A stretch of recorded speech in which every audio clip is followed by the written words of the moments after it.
đặc phái viên Trung Quốc sắp đến Nga-Ukraine thúc đẩy đàm phán hòa bình. CNN đưa tin Wagner gửi thư khiêu khích Bộ trưởng Quốc phòng Nga giữa căng thẳng. Phe Nga tố Ukraine bắn hơn 500 quả đạn vào Cộng hòa Donetsk tự xưng. Nga nói, nhân viên nhà máy điện hạt nhân Zaporizhia bị Ukraine đe dọa. Phe Nga nói, Ukraine không từ bỏ kế hoạch giành lại nhà máy Zaporizhia bằng vũ lực. Hải quân Nga nối lại các cuộc tấn công bằng tên lửa hành trình vào Ukraine.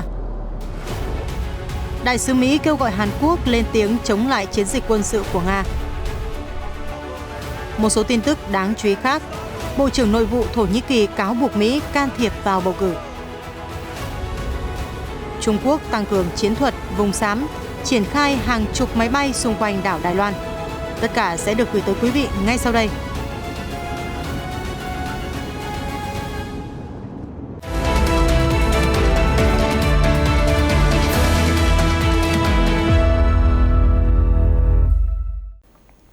Chào mừng quý vị đến với chương trình Tin Quốc tế. Thưa quý vị, giữa lúc khói lửa vẫn lan tràn ở Ukraine và hai bên tham chiến không có dấu hiệu khoan nhượng, Trung Quốc bắt đầu thể hiện vai trò sứ giả hòa bình. The Guardian hôm 12 tháng 5 đưa tin, Bộ Ngoại giao Trung Quốc tuyên bố đặc phái viên của nước này về các vấn đề Á-Âu sẽ đến thăm Ukraine, Ba Lan, Pháp, Đức và Nga vào ngày 15 tháng 5 tới trong nỗ lực thúc đẩy các cuộc đàm phán hòa bình. Trong một cuộc họp báo, phát ngôn viên Bộ Ngoại giao Trung Quốc Uông Văn Bân nói rằng chuyến thăm của đặc phái viên về các vấn đề Á-Âu Li Hui đến các quốc gia liên quan là một biểu hiện khác cho cam kết của Trung Quốc trong nỗ lực thuyết phục và thúc đẩy các bên đàm phán, đồng thời cũng là minh chứng cho thấy Bắc Kinh kiên định đứng về phía hòa bình. Trong cuộc điện đàm với Tổng thống Ukraine Volodymyr Zelensky hồi năm ngoái, Chủ tịch Trung Quốc Tập Cận Bình đã cam kết Bắc Kinh sẽ cử phái đoàn đến châu Âu nhằm tạo điều kiện thuận lợi cho các cuộc đàm phán hòa bình. Đó là cuộc trao đổi đầu tiên giữa hai nhà lãnh đạo kể từ khi xung đột ở Ukraine bùng nổ vào tháng 2 năm ngoái. Hồi tháng 4, truyền thông Trung Quốc cho biết, trong cuộc điện đàm, Chủ tịch Tập Cận Bình đã khẳng định với Tổng thống Zelensky rằng đàm phán là lối thoát khả thi duy nhất cho xung đột Đông Âu. CNN bình luận, Trung Quốc đã liên tục thể hiện vai trò sứ giả hòa bình trong xung đột ở Ukraine. Tuy nhiên, các quốc gia phương Tây tỏ ra ngờ vực vì cho rằng Bắc Kinh đang thắt chặt quan hệ với Moscow.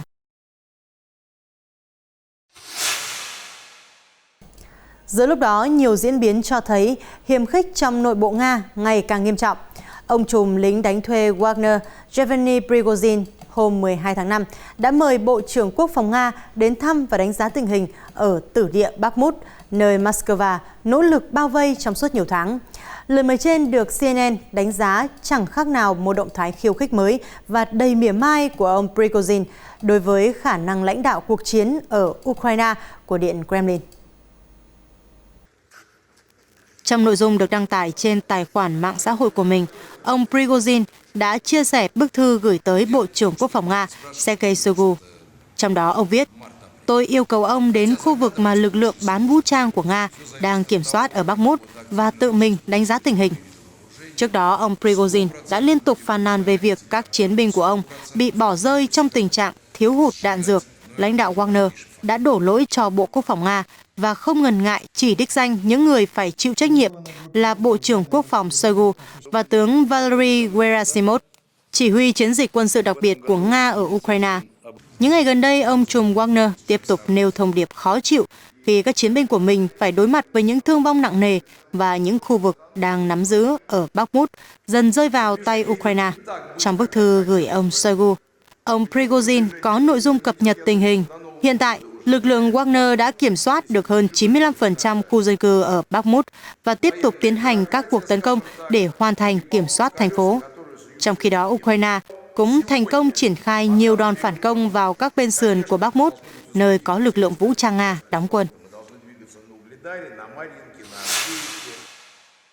Trong khi đó, chiến sự vẫn khốc liệt. Tại chiến địa miền Đông, TASS hôm 12 tháng 5 dẫn lời quan chức do Nga hậu thuẫn cho biết, trong vòng 24 giờ trước đó, lực lượng vũ trang của Kiev đã bắn tổng cộng 504 quả đạn về phía Cộng hòa Nhân dân Donetsk tự xưng. Theo dữ liệu được công bố trên kênh Telegram, trung tâm của Nga, chuyên tổng hợp tội ác do Ukraine gây ra cho biết, Kiev đã tiến hành 94 đợt tấn công bằng hệ thống pháo phản lực phóng loạt Grad và Uragan, nã pháo có cỡ nòng 122-155mm của NATO.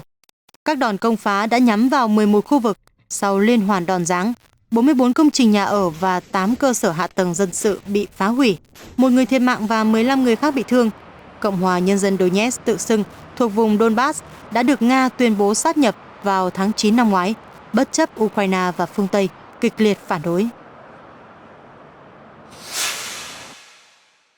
Còn ở miền Nam, tình hình ở nhà máy điện hạt nhân Zaporizhia được cho là vô cùng bất ổn. Các nhân viên tại cơ sở này tiếp tục bị chính quyền Ukraine đe dọa thông qua mạng xã hội.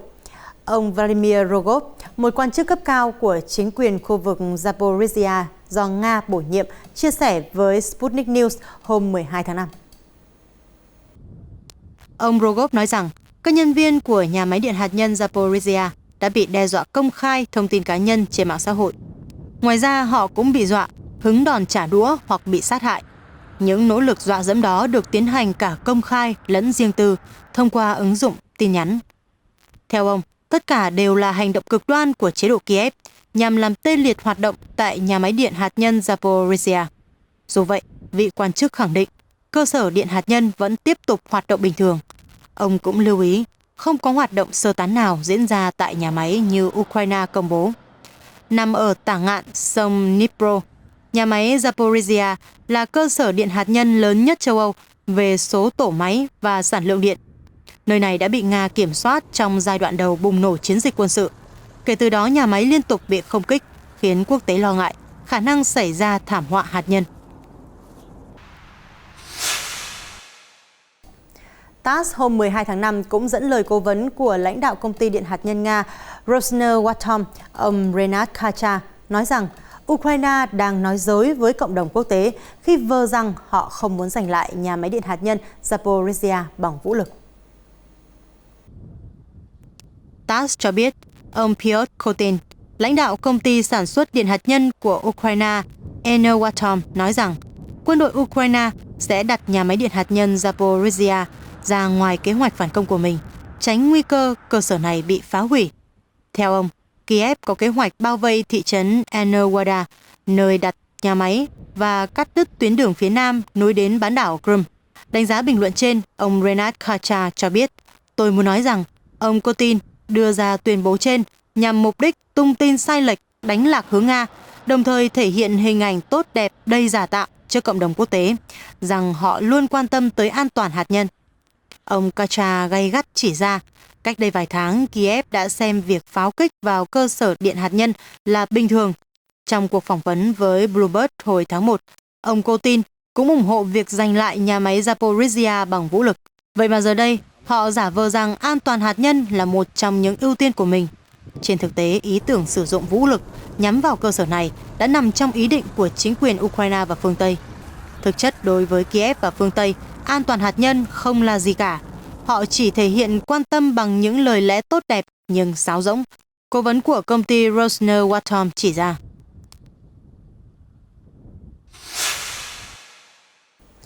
Đại tá Sergei Zybinski, phát ngôn viên nhóm quân chiến đấu ở mặt trận phía Tây Ukraine của Nga, tuyên bố đã phá vỡ nỗ lực luân chuyển quân của Ukraine theo hướng Kupiansk, TASS đưa tin hôm 12 tháng 5. Ông Zybinski cho biết pháo binh Nga đã cản trở lữ đoàn cơ giới số 14 của Ukraine triển khai 3 cuộc luân chuyển quân ở các khu định cư Sinkovka, Kimkovka. Theo ông, tiêm kích và quân đội Nga cũng đã tấn công các điểm tập kết quân, khí tài và thiết bị quân sự của lữ đoàn cơ giới số 114 và số 103 thuộc lực lượng vũ trang Ukraine. Ngoài ra, lực lượng phòng không của nhóm quân phía Tây thuộc Moscow cũng đã phá hủy tên lửa đạn đạo Tochayu của Kiev. Kíp lái hệ thống tên lửa phòng không Tor M2 đã bắn hạ tên lửa đạn đạo Tochayu của Kiev ở khu vực Kharkiv. Ông Zybinski nói, cũng theo vị phát ngôn viên, tại khu vực định cư Kuzemovka, hỏa lực từ hệ thống pháo tên lửa phòng không Pantsir S của Nga cũng đã tiêu diệt máy bay không người lái tấn công Valkyrie của đối thủ. Đáng chú ý, tình báo Anh cho biết Hải quân Nga đã bất ngờ tiếp tục nối lại các cuộc tấn công bằng tên lửa hành trình nhắm vào Ukraine hồi đầu tuần này, giữa lúc nguồn cung khí tài chủ lực này đang cạn kiệt. Sky News hôm 12 tháng 5 đưa tin. Trong cập nhật mới nhất về xung đột ở Đông Âu, Bộ Quốc phòng Anh cho biết vào tối ngày 8 và 9 tháng 5 vừa qua, các tàu của hạm đội Biển Đen Nga đã phóng 8 tên lửa hành trình tấn công mặt đất Zagaris vào Ukraine. Đáng nói đây là lần thứ hai Hải quân Nga bị phát hiện triển khai khí tài này kể từ ngày 9 tháng 3.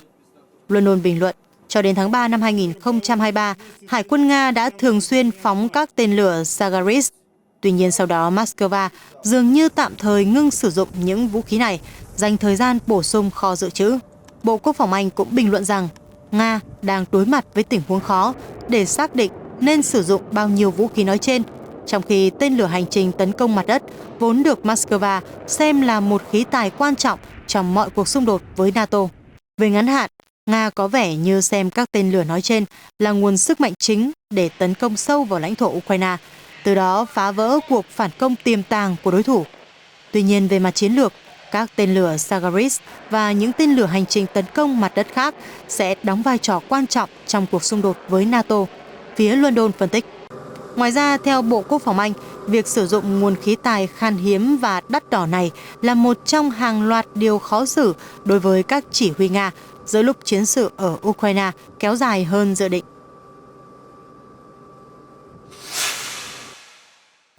Mỹ tiếp tục ủng hộ đồng minh, siết chặt hợp tác và mạnh mẽ hơn trong các động thái đối phó với Nga. John Hap đưa tin, Đại sứ Mỹ Philip Goldberg ngày 12 tháng 5 đã kêu gọi Hàn Quốc tiếp tục lên tiếng chống lại chiến dịch quân sự của Nga, đồng thời nhấn mạnh tầm quan trọng của sự hợp tác đồng minh trong các vấn đề toàn cầu. Đại sứ đưa ra tuyên bố trong một bài giảng tại Đại học Nghiên cứu Đối ngoại Hàn Quốc sau căng thẳng giữa Seoul và Moscow liên quan tới một tuyên bố gây chú ý của Tổng thống Yoon suk yeol. Chúng tôi cần sự hợp tác với Hàn Quốc để tìm ra giải pháp cho cuộc khủng hoảng khí hậu. Chúng tôi cần các bạn đứng lên bảo vệ các giá trị dân chủ, chẳng hạn việc tôn trọng nhân quyền.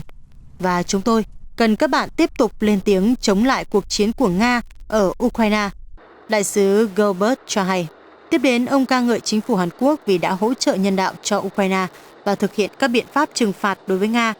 Đại sứ cũng tái khẳng định cam kết an ninh của Mỹ đối với Hàn Quốc là rất vững chắc.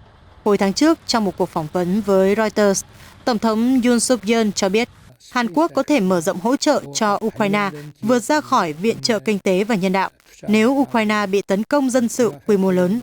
Phát biểu báo hiệu khả năng Seoul lần đầu tiên thay đổi quan điểm về vũ trang cho Kiev. Đáp lại, Nga cảnh báo bất kỳ viện trợ quân sự nào đến Ukraine sẽ đồng nghĩa Seoul can thiệp vào cuộc xung đột và thể hiện hành động thù địch công khai chống lại Moscow. Quay trở lại với bài phát biểu của Đại sứ Mỹ Goldberg, ngoài vấn đề Ukraine, ông còn lên án các hành động gây bất ổn của Triều Tiên, chẳng hạn như phóng tên lửa.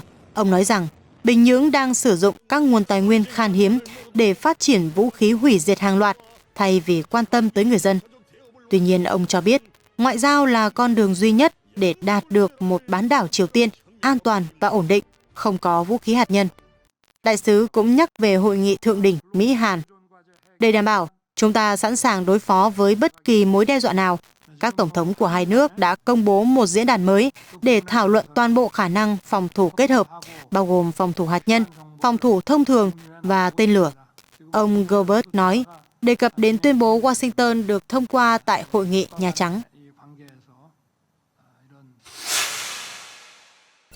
Ở diễn biến khác, một nước NATO mới đây bất ngờ chỉ trích Mỹ can thiệp vào các cuộc bầu cử. Sputnik dẫn lời Bộ trưởng Nội vụ Thổ Nhĩ Kỳ Süleyman Soylu ngày 12 tháng 5, cáo buộc Mỹ có âm mưu thực hiện một cuộc đảo chính trong kỳ bầu cử sắp tới. Bộ trưởng Soylu nói trong một cuộc phỏng vấn, Mỹ đang can thiệp vào các cuộc bầu cử. Mọi người ở đất nước này đều biết đến điều đó. Thậm chí, Tổng thống Mỹ Joe Biden cũng đã tuyên bố như vậy. Rõ ràng, chúng ta biết nguồn gốc của cuộc tấn công vào ứng cử viên Tổng thống Muharrem Ince. Đó là nước Mỹ. Trong những ngày gần đây, ông Biden đã tăng cường người của ông ấy ở Thổ Nhĩ Kỳ. Ông đưa ra tuyên bố trên sau khi rút khỏi cuộc đua giành chiếc ghế Tổng thống chỉ 3 ngày trước khi cuộc bầu cử bắt đầu. Vào ngày 3 tháng 5, ông Soylu nói rằng Mỹ sẽ cố thực hiện một cuộc đảo chính trong kỳ bầu cử sắp tới nhằm hoàn thành những gì đã bắt đầu vào năm 2016 khi nỗ lực loại bỏ ông Erdogan gặp thất bại. Ông Soylu nói rằng Mỹ cũng đứng sau vụ việc đó. Sau đó, Bộ trưởng còn cáo buộc việc truyền thông phương Tây thao túng các cuộc bầu cử ở Thổ Nhĩ Kỳ là bằng chứng cho thấy kế hoạch của Mỹ. Hiện, Mỹ chưa bình luận về các cáo buộc trên.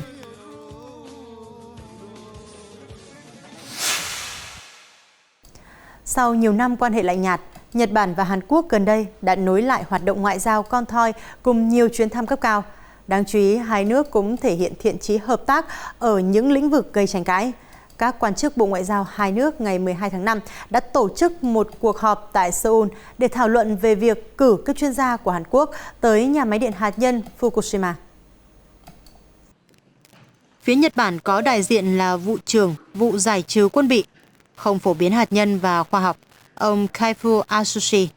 Còn phái đoàn Hàn Quốc do Cục trưởng Cục Biến đổi Khí hậu, Năng lượng Môi trường và Khoa học Yoon Hyun-soo đứng đầu. Cuộc họp diễn ra sau chuyến thăm Seoul của Thủ tướng Nhật Bản Fumio Kishida.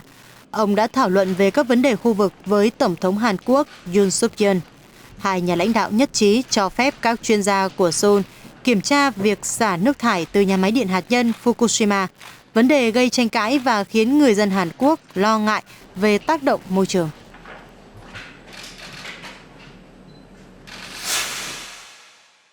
Ở diễn biến khác đáng chú ý, Cơ quan Phòng vệ Đài Loan báo cáo 32 máy bay quân sự và 4 tàu hải quân của Trung Quốc đang hiện diện xung quanh hòn đảo. Cơ quan phòng vệ đã gửi đi nhiều phương tiện để theo dõi sát sao những động thái từ Bắc Kinh. Trang tin Taiwan News ngày 12 tháng 5 cho hay các phương tiện của Trung Quốc đã có mặt xung quanh đảo Đài Loan từ ngày 11 tháng 5. Trong số 32 máy bay của Trung Quốc, một máy bay không người lái trinh sát CH-4 đã vượt qua đường trung tuyến eo biển Đài Loan và bay vòng quanh Đài Loan theo chiều kim đồng hồ. Một máy bay không người lái trinh sát BZK-005 và một máy bay không người lái trinh sát TB-001 cũng vượt qua đường trung tuyến góc Tây Nam của vùng nhận dạng phòng không, sau đó bay dọc theo không phận phía Nam. Ngoài ra, 6 chiếc J-10 và 2 chiến đấu cơ Sukhoi Su-30 cũng bay vượt qua giải phân cách. Một chiến đấu cơ J-16 và một máy bay tác chiến điện tử I-8 cũng xuất hiện ở phía Tây Nam của vùng nhận dạng phòng không. Trong tháng này, Trung Quốc đã gửi 131 máy bay quân sự và 36 tàu hải quân đến các khu vực xung quanh đảo Đài Loan nhằm thực hiện chiến thuật vùng xám. Theo đó, Bắc Kinh tăng dần số lượng khí tài triển khai để đạt mục tiêu quân sự mà không cần sử dụng vũ lực trực tiếp trên diện rộng. Được biết, từ tháng 9 năm 2022, Trung Quốc đã tăng cường sử dụng chiến thuật vùng xám với Đài Loan bằng cách tăng dần số lượng máy bay quân sự cũng như tàu hải quân hoạt động xung quanh hòn đảo. Trung Quốc xem Đài Loan là một tỉnh chờ thống nhất và không loại trừ khả năng dùng vũ lực để thu hồi nếu cần. Chuyển sang những tin tức đời sống xã hội đáng chú ý. Thưa quý vị, những người di cư từ Mexico đang cố gắng vượt sông Rio Bravo để sang Mỹ với lo ngại khi tiêu đề 42 được dỡ bỏ, quá trình nhập cư vào Hoa Kỳ sẽ trở nên khó khăn hơn rất nhiều. Hình ảnh Reuters đăng tải ngày 12 tháng 5 cho thấy nhiều người di cư đang cố gắng vượt sông với những chiếc túi trên đầu và trẻ nhỏ trên vai. Mặc dù vậy, dòng chảy mạnh khiến một số không thể vượt sông và phải nhờ người khác kéo quay trở lại bằng phao bơi. David, một người di cư Venezuela đang đợi ở bờ sông, cho biết khi dỡ bỏ tiêu đề 42, những người di cư có thể bị trục xuất đến bất kỳ quốc gia nào. Chúng tôi không biết mình sẽ được gửi tới đâu, anh nói thêm. Được biết, tiêu đề 42 được triển khai vào tháng 3 năm 2020 khi bắt đầu xảy ra đại dịch COVID-19. Chính sách này cho phép chính quyền Hoa Kỳ trục xuất hàng trăm nghìn người di cư tới Mexico mà không cần xem xét vấn đề xin tị nạn tại Hoa Kỳ. Khi tiêu đề 42 được dỡ bỏ, quy định mới bắt buộc những người vào nước Mỹ phải cung cấp địa chỉ rõ ràng ở quốc gia cư trú trước khi nhập cảnh. Theo đó, dân di cư sử dụng các con đường bất hợp pháp để nhập cảnh vào Hoa Kỳ sẽ không được chấp nhận. Hiện tại, Hoa Kỳ đã mở ra các lựa chọn pháp lý để những người di cư thuộc nhiều quốc tịch khác nhau có thể nộp đơn xin nhập cảnh từ nước ngoài nhằm giảm áp lực tại các khu vực biên giới. Trong khi đó, Cơ quan Hải quan và Bảo vệ Biên giới Hoa Kỳ nhắc lại quy định, người dân Venezuela Cuba, Haiti và Nicaragua vượt biên giới Tây Nam bất hợp pháp sau khi kết thúc tiêu đề 42 sẽ tiếp tục bị gửi trở lại Mexico, nơi đang tiếp nhận hàng chục ngàn người di cư mỗi tháng. Thông tin khác liên quan tới quy định nhập cư của Mỹ. Những người di cư Colombia bị trục xuất khỏi Hoa Kỳ đã đến thủ đô Bogota và bày tỏ sự thất vọng vì giấc mơ Mỹ không trở thành sự thật. Reuters ngày 12 tháng 5 đưa tin một chiếc máy bay chở 161 người di cư từ Hoa Kỳ hạ cánh xuống thủ đô Bogota sau vài giờ, trong bối cảnh chính sách tiếp nhận người nhập cư của Mỹ có sự thay đổi với sự kết thúc của tiêu đề 42. James Narvaez, một người di cư Colombia, chia sẻ tại sân bay: "Tôi vẫn nghe về giấc mơ Mỹ và một số người có được vận may, riêng tôi thì không." Trong khi đó, một cư dân tên Raúl de la Hoz cho biết, họ ra lệnh bắt giữ và tay chân của chúng tôi bị còng. Cảm giác tồi tệ là những gì họ muốn chúng tôi cảm thấy. Được biết, vào tuần trước, cơ quan di cư của Colombia đã hủy một số chuyến bay chở cư dân từ Hoa Kỳ trở về khi những người này cáo buộc họ đã bị đối xử một cách thiếu thiện chí. Khi các vụ không kích của Israel tiếp tục làm rung chuyển những ngôi nhà ở dải Gaza, các gia đình vẫn phải cân nhắc giữa việc di tản hay ở lại, bởi điểm đến sắp tới không chắc là nơi ở an toàn. Trả lời phỏng vấn Reuters, Al Hindi, một công dân sinh sống ở Khan Yunis, một khu vực miền nam dải Gaza cho biết, "Chúng tôi không có nơi trú ẩn, chúng tôi không có nơi an toàn ở dải Gaza." Được biết, trong cuộc tấn công vào ngày 11 tháng 5, Israel vừa đánh bom một căn hộ và tiêu diệt Khan Yunis, một chỉ huy cấp cao của tổ chức chiến binh Hồi giáo Jihad. Hai thành viên khác của tổ chức này cũng thiệt mạng sau cuộc tấn công.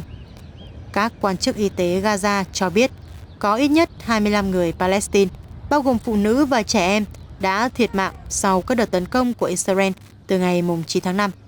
Trong khi đó, Israel tuyên bố tiêu diệt 3 chỉ huy của Jihad, tổ chức mà nước này cáo buộc lên kế hoạch tấn công binh lính, dân thường và châm ngòi cho các cuộc giao tranh xuyên biên giới. Đến lúc này, Ai Cập đang nỗ lực để đạt được một thỏa thuận ngừng bắn, nhưng Israel vẫn đang đóng tại các cửa khẩu ở dải Gaza từ ngày 9 tháng 5, gây cản trở cho việc vận chuyển nhiên liệu, thực phẩm, cũng như việc vận chuyển các bệnh nhân ra bên ngoài dải Gaza. Với cư dân Gaza ở những khu vực ngoài rìa, các doanh nghiệp và trường học vẫn đóng cửa. Đường phố hầu như vắng tanh, ngoại trừ những người xếp hàng tại các cửa hàng tạp hóa và tiệm bánh. Phương tiện di chuyển rất hiếm, ngoại trừ một số xe taxi và xe cứu thương. Vào lúc này, cuộc khủng hoảng nhân đạo ở dải Gaza, lãnh thổ ven biển nhỏ bé do nhóm người Hồi giáo Palestine cai trị, đang trở nên ngày càng tồi tệ bởi lệnh phong tỏa và các cuộc chiến dai dẳng với Israel.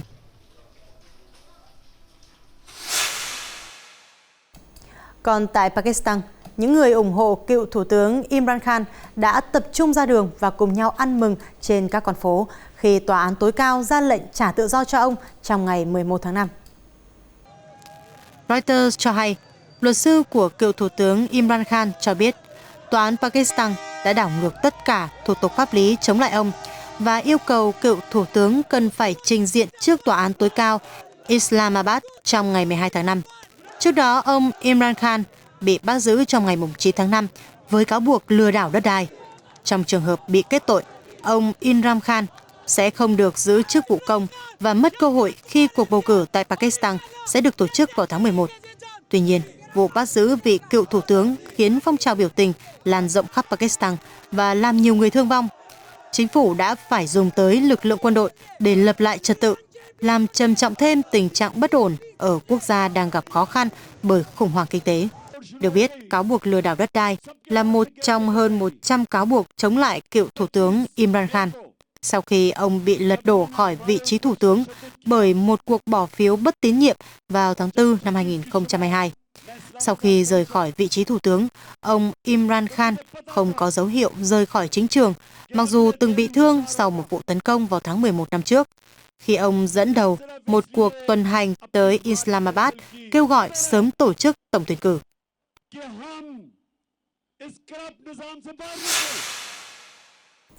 NHK hôm 12 tháng 5 đưa tin, Nhật Bản, chủ nhà của hội nghị thượng đỉnh G7 sắp tới, đang sắp xếp các thành viên của nhóm và những quốc gia khách mời như Ấn Độ cùng họp bàn và đưa ra tài liệu liên quan tới vấn đề lương thực toàn cầu. Hội nghị thượng đỉnh G7 sẽ bắt đầu vào ngày 19 tháng 5 tại Hiroshima, phía Tây Nhật Bản. Các nhà lãnh đạo của 8 quốc gia ngoài khuôn khổ G7 cũng được mời tham gia hội nghị và sẽ nhóm họp với 7 đại cường quốc công nghiệp trong một cuộc họp mở rộng. Theo NHK, tại hội nghị, chính phủ Nhật Bản muốn các thành viên thảo luận về vấn đề khủng hoảng lương thực trong bối cảnh xung đột ở Ukraine tiếp diễn. Tokyo cũng có kế hoạch đưa ra tài liệu về vấn đề trên, một cách riêng biệt với tuyên bố của các thành viên G7. Tài liệu cũng dự kiến chỉ ra tác động của chiến sự Đông Âu đến an ninh lương thực toàn cầu và kêu gọi các nước hỗ trợ phục hồi ngành nông nghiệp. Văn bản cũng được cho là sẽ nhấn mạnh sự cần thiết của việc đa dạng hóa nguồn cung thực phẩm toàn cầu và hỗ trợ thúc đẩy sản lượng nông sản tại các quốc gia đang phát triển. Mặt khác, theo NHK, Nhật Bản dường như đặt mục tiêu tăng cường sự hợp tác giữa các nước thành viên G7 với những quốc gia đang phát triển và mới nổi, được gọi là các nước Nam bán cầu. Đây cũng là những nước đang đối mặt với khủng hoảng lương thực. Ấn Độ, chủ tịch đương nhiệm của G20, được xem là một quốc gia lớn ở Nam bán cầu.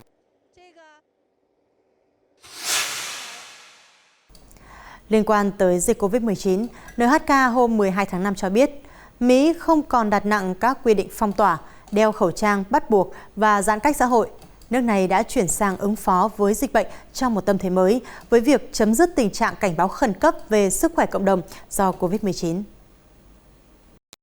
Giới chức chính phủ Mỹ đã tuyên bố tình trạng khẩn cấp vào tháng 1 năm 2020, khi nước này chỉ ghi nhận một số ít trường hợp nhiễm bệnh. Sau đó, virus lan rộng và các bệnh viện tại Hoa Kỳ phải hoạt động toàn bộ công suất do số ca bệnh tăng cao. Đã có hơn 1,1 triệu người tại Mỹ thiệt mạng vì COVID-19. Được biết, tuyên bố tình trạng khẩn cấp đã thúc đẩy đội ngũ bác sĩ linh hoạt điều trị số ca nhiễm cực lớn, đồng thời tăng cường chăm sóc sức khỏe cho hàng triệu người. Bên cạnh đó, tuyên bố cũng thúc đẩy yêu cầu du khách nước ngoài và nhân viên liên bang phải tiêm vaccine. Sau một thời gian, nhờ chương trình tiêm vaccine mở rộng, số ca nhiễm ở Mỹ đã giảm 95% so với thời kỳ đỉnh điểm. Do đó, giới chức Nhà Trắng nói rằng các biện pháp phòng dịch không còn cần thiết, nên Washington quyết định bỏ các quy định nghiêm ngặt trước đó. Mỹ khẳng định khi mọi thứ trở lại bình thường, vaccine sẽ tiếp tục được tiêm chủng miễn phí cho mọi người. Tuy nhiên, một số người Mỹ có thể phải chi trả cho chi phí xét nghiệm và chữa bệnh COVID-19. Tháng trước, các quan chức chính phủ đã chấm dứt những biện pháp phòng dịch trong khuôn khổ tình trạng khẩn cấp quốc gia. Động thái trên là tín hiệu tích cực cho hệ thống y tế và cả nền kinh tế. Tuy nhiên, dù đã có nhiều tín hiệu khả quan, các chủ doanh nghiệp vẫn chưa vượt qua những ảnh hưởng nặng nề từ thời đại dịch.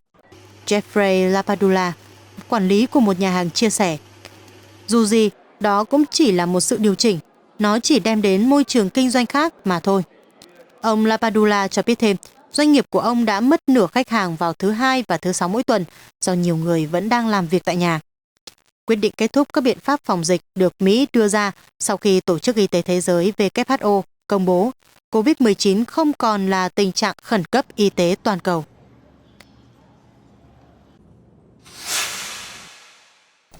Tập đoàn đa quốc gia về dược phẩm và công nghệ sinh học của Mỹ Pfizer Inc. đang đổ lợi nhuận kiếm được từ thuốc điều trị và vaccine COVID-19 vào phát triển sản phẩm chống ung thư. Đáng chú ý nhất trong nỗ lực đó là thương vụ mua lại công ty công nghệ sinh học Seagen Inc. trị giá 43 tỷ đô la Mỹ. Giám đốc điều hành của Pfizer, Albert Bourla, chia sẻ với Reuters hôm 11 tháng 5. Ông Albert Bourla nói, Pfizer đang rất đầu tư cả lợi nhuận kiếm được trong đợt dịch COVID-19 năm 2021-2022 và dành năm 2023 để gom các công nghệ cần thiết, tiếp tục nghiên cứu sản phẩm chống lại ung thư. Được biết, các sản phẩm điều trị và phòng ngừa COVID đã đẩy doanh thu của Pfizer lên mức kỷ lục ở mức 100 tỷ đô la Mỹ trong năm 2022 và 80 tỷ đô la Mỹ trong năm 2021. Trong tình hình mới, ông Bourla cho biết Pfizer đang chuyển trọng tâm trong hoạt động sản xuất thuốc của mình, không còn tập trung vào các sản phẩm điều trị và phòng ngừa COVID-19. Vị giám đốc nói với Reuters rằng Pfizer cũng có ý định áp dụng mRNA Công nghệ đã được sử dụng để phát triển nhanh chóng vaccine COVID-19 để tạo ra vaccine phòng các loại cúm mới.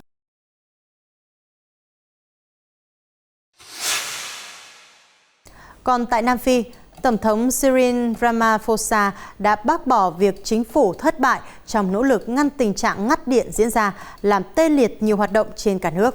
Nhà lãnh đạo cũng nói rằng chính phủ đã thông báo nguồn cung điện bị gián đoạn là một phần trong kế hoạch giảm áp lực cho lưới điện quốc gia, Reuters hôm 12 tháng 5 cho biết.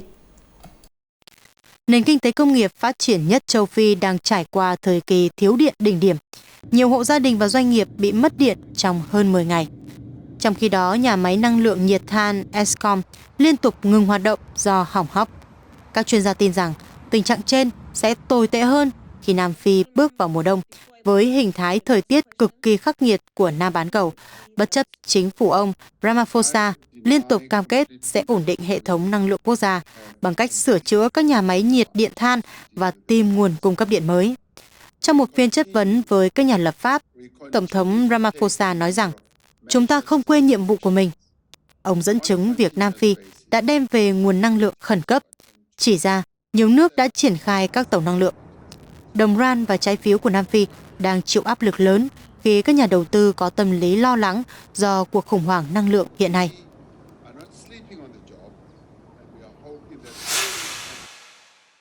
Sau cuộc họp bất thường với nội các để đối phó với ảnh hưởng của biến đổi khí hậu, Bộ trưởng Nông nghiệp Tây Ban Nha Luis Planas hôm 11 tháng 5 cho biết nước này sẽ cấm các công việc ngoài trời do điều kiện thời tiết cực kỳ khắc nghiệt.